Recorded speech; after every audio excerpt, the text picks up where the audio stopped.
ओम श्री गणेशाय नमः। ओम श्री सच्चिदानंद स्वरूपाय नमः। ओम नमः शिवाय।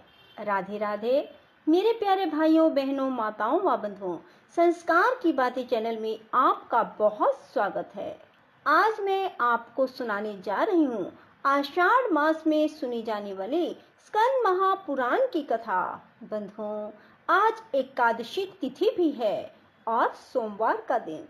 बंधुओं, जो मनुष्य भी आज आषाढ़ मास में स्कंद महापुराण की इस कथा को सुनेंगे, भगवान शिव शंकर भोलेनाथ की उन पर विशेष कृपा होगी।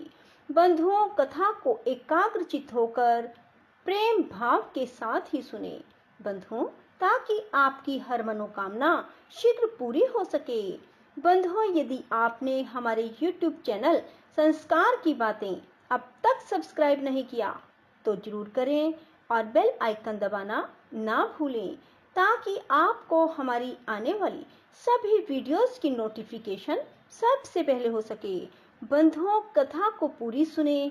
सुनने के बाद कमेंट बॉक्स में हर हर महादेव, हर हर महादेव, हर हर महादेव जरूर लिखें। बोलो शिव शंकर भोलेनाथ की जय हो। लोमश जी कहते हैं, जो विष्णु है उन्हें शिव जानना चाहिए और जो शिव है वे विष्णु ही हैं। पीठिका भगवान विष्णु का रूप है और उस पर स्थापित लिंग महेश्वर का स्वरूप है। अतः शिवलिंग का पूजन सबके लिए श्रेष्ठ है। ब्रह्मा जी निरंतर मणिमय शिवलिंग का पूजन करते हैं। इंद्र रतनमय, चंद्रमा मुक्तामय तथा सूर्य ताम्रमय लिंग की सर्वदा पूजा करते हैं। कुबेर चांदी के शिवलिंग की, वरुण कुछ लाल रंग के शिवलिंग की, यमराज नीले रंग, नैऋत्य कोण के अधिपति रजत वर्ण और वायुदेव केसरिया रंग के शिवलिंग की निरंतर आराधना करते हैं। इस प्रकार इंद्र आदि समस्त लोकपाल शिवलिंग उपासक हैं। पाताल में भी सब लोग शिव पूजक हैं। गंधर्व और किन्नर भी शिव उपासना करते हैं। दैत्यों में प्रहलाद आदि कोई कोई ही वैष्णव है। यही बात राक्षसों के लिए भी है। उनमें भी विभीषण आदि ही वैष्णव हैं। बलि, नमुची, हिरण्यकशिपु, वृषपर्वा, सहलाद ये तथा बुद्धिमान शुक्राचार्य के भी बहुत से शिष्य शिव जी की उपासना करने वाले हैं।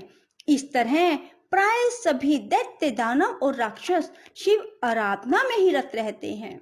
हेति, प्रहेति, संयाति, प्रयाची, प्रघस, विद्युज्जिह्व, तीक्ष्ण दृष्ट, धूम्राक्ष, भीम विक्रम, माली, सुमाली, माल्यवान, अति भीषण, विद्युत केश, खड़ग जीव, महाबली रावण, दुर्धर्ष, वीर, कुंभकर्ण तथा प्रतापी वेगदंशी आदि समस्त श्रेष्ठ राक्षस सदा शिव पूजन में संलग्न रहते हैं। ये सर्वदा शिवलिंग का अर्चन करके उच्च कोटि की सिद्धि को प्राप्त हुए हैं। रावण ने ऐसी तपस्या की थी जो सभी के लिए दुस्सह थी। महादेव जी को तपस्या बहुत प्रिय है। वे उसकी तपस्या से जब बहुत अधिक प्रसन्न हो गए, तब उन्होंने रावण को ऐसे ऐसे वरदान दिए जो अन्य सब के लिए अत्यंत दुर्लभ हैं। रावण ने भगवान सदाशिव से ज्ञान, विज्ञान, संग्राम में अजेयता तथा शिव जी की अपेक्षा दुगने सिर प्राप्त किए। महादेव जी के 5 मुख हैं, इसलिए उनसे द्विगुण मुख पाकर रावण 10 मुख हुआ। उसने देवताओं, ऋषियों और पितरों को भी सर्वथा परास्त करके उन सब पर अपनी प्रभुता स्थापित की। भगवान महेश्वर के प्रसाद से वह सबसे अधिक प्रतापी हुआ। महादेव जी ने उसे त्रिकूट पर्वत का महाराज बना दिया। इस प्रकार शिवलिंग की पूजा के प्रसाद से रावण ने तीनों लोकों को वश में कर लिया। सो बंधुओं, सभी को भगवान शिव की पूजा जरूर करनी चाहिए। प्रतिदिन हो सके तो शिवलिंग की पूजा जरूर करें। देवताओं को बड़ी चिंता हुई। वे सब मिलकर शिवलोक में गए और दरवाजे पर किंकरों की भांति खड़े हो गए। उस समय नंदी, जिनका मुख वानर के समान है, देवताओं से वार्तालाप करने लगे। देवताओं ने नंदी को प्रणाम करके पूछा, आपका मुख वानर के समान क्यों है? नंदी ने कहा, एक समय रावण यहाँ आया और अपने पराक्रम की बातें बहुत बढ़ चढ़ कर कहने लगा। उस समय मैंने उससे कहा, भैया तुम भी शिवलिंग के पूजक हो और मैं भी, अतः हम दोनों समान हैं, फिर मेरे सामने यह व्यर्थ डींग क्यों मारते हो? मेरी बात सुनकर रावण ने तुम्ही लोगों की भांति मेरे वानर मुख होने का कारण पूछा। उत्तर में मैंने निवेदन किया कि यह मेरी शिव उपासना का मुंह मांगा फल है। भगवान शिव मुझे अपना सारूप्य दे रहे थे, किंतु उस समय मैंने वह स्वीकार नहीं किया। अपने लिए वानर के समान ही मुख मांगा। भगवान बड़े दयालु हैं, उन्होंने कृपा पूर्वक मेरी मांगी हुई वस्तु दे दी। जो अभिमान शून्य है, जिनमें दंभ का अभाव है तथा जो परिग्रह से दूर रहने वाले हैं, उन्हें भगवान शंकर का प्रिय समझना चाहिए। इसके विपरीत जो अभिमानी, दंभी और परिग्रही हैं, वे शिव की कल्याणमयी कृपा से वंचित रहते हैं। रावण मेरे साथ पूर्वोक्त बातचीत में अपने तपोबल का बखान करने लगा। उसने कहा, मैं बुद्धिमान हूँ, मैंने भगवान शिव से 10 मुख मांगे हैं। अधिक मुखों से शिव जी की अद्भुत स्तुति की जा सकती है। तुम्हारे इस वानर तुल्य मुख से क्या होगा? तुम्हें किसी ने खोटी सलाह दी होगी। तुमने शंकर जी से यह वानर का मुख व्यर्थ मांगा है। देवताओं, रावण का यह उपहास पूर्ण वचन सुनकर मैंने उसे शाप देते हुए कहा, जब कोई महातपस्वी श्रेष्ठ मानव उन वानरों के साथ मुझे आगे करके तुम पर आक्रमण करेगा, उस समय वह तुम्हें अवश्य मार डालेगा। इस प्रकार सारे संसार को रुलाने वाले रावण को मैंने शाप दे डाला। देवादिदेव महादेव जी साक्षात विष्णु रूप हैं, अतः आप लोग भगवान विष्णु से प्रार्थना करें। नंदी की यह बात सुनकर सब देवता मन ही मन बहुत प्रसन्न हुए। उन्होंने वैकुंठ में आकर अपनी वाणी द्वारा भगवान विष्णु की स्तुति आरंभ की। देवता बोले, देव देव जगदीश्वर, आप छहों ऐश्वर्यों से युक्त होने के कारण भगवान कहलाते हैं। आपको नमस्कार है। यह संपूर्ण चराचर जगत आपके आधार पर टिका है। यह जगत एक लिंग है, जिसे आपने आधार पीठ रूप होकर धारण किया है। प्रभो, हम लोगों के लिए पहले भी आपने अनेक बार अवतार धारण किए। आपने ही मत्स्य रूप धारण करके ब्रह्मा जी के मुख में वेदों की स्थापना की। आपने ही हयग्रीव रूप से मधु और कैटभ नामक दैत्यों को मारा है।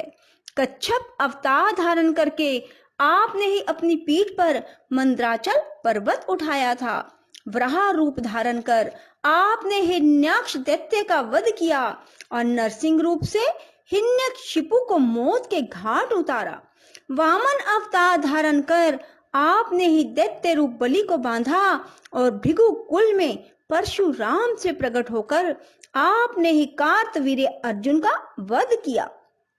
विष्णु, आपने बहुत से दैत्यों का संहार किया है। आप ही संपूर्ण विश्व के पालक हैं, अतः रावण के भय से अवश्य हमारा उद्धार करें। देवताओं के इस प्रकार प्रार्थना करने पर भूत भावन भगवान वासुदेव ने संपूर्ण देवताओं से कहा, देवगण, तुम लोग अपने प्रस्ताव के अनुसार मेरी बात सुनो। नंदी को आगे करके तुम सभी शीघ्रता पूर्वक वानर शरीर में अवतार लो। मैं माया से अपने स्वरूप को छिपाए हुए मनुष्य रूप होकर अयोध्या में राजा दशरथ के घर प्रकट होऊंगा।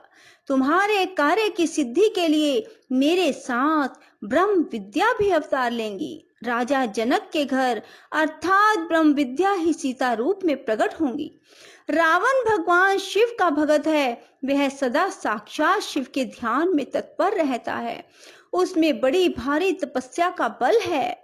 जब ब्रह्म विद्या रूप सीता को बलपूर्वक प्राप्त करना चाहेगा, उस समय वह दोनों स्थितियों में तत्काल भ्रष्ट हो जाएगा। सीता के अन्वेषण में तत्पर होकर वह ना तो तपस्वी रह जाएगा, ना भगत ही। जो अपने को ना दी हुई ब्रह्म विद्या का बलपूर्वक सेवन करना चाहता है, वह पुरुष धर्म से परास्त होकर सदा सुगमता पूर्वक जीत लेने योग्य हो जाता है। परम मंगल में भगवान विष्णु इस प्रकार के वचनों द्वारा संपूर्ण देवताओं को आश्वासन देकर अंतर्ध्यान हो गए। इंद्र के अंश से उत्पन्न हुए सुग्रीव सूर्य के पुत्र थे। जामवान ब्रह्मा जी के अंश से प्रकट हुए। शीलाद के पुत्र नंदी, जो भगवान शिव के अनुचर और 11वें रुद्र थे, महाकपि हनुमान हुए। वे अमित तेजस्वी भगवान विष्णु की सहायता करने के लिए ही अवतीर्ण हुए थे। अन्य अन्य श्रेष्ठ देवता मैन और कपियों के रूप में उत्पन्न हुए। इसी तरह सभी देवता किसी न किसी कपि के रूप में प्रकट हुए। साक्षात विष्णु ही माता कौशल्या का आनंद बढ़ाने वाले श्री राम हुए। संपूर्ण विश्व उनके स्वरूप में रमन करता है, इसलिए विद्वान पुरुष उनको राम कहते हैं। भगवान विष्णु के प्रति भगत तपस्या से युक्त शेषनाग भी इस पृथ्वी पर लक्ष्मण के रूप में अवतीर्ण हुए। श्री विष्णु के भुजदंडों से भी 2 प्रतापी वीर प्रकट हुए, जो तीनों लोकों में भरत शत्रुघ्न के नाम से विख्यात हुए।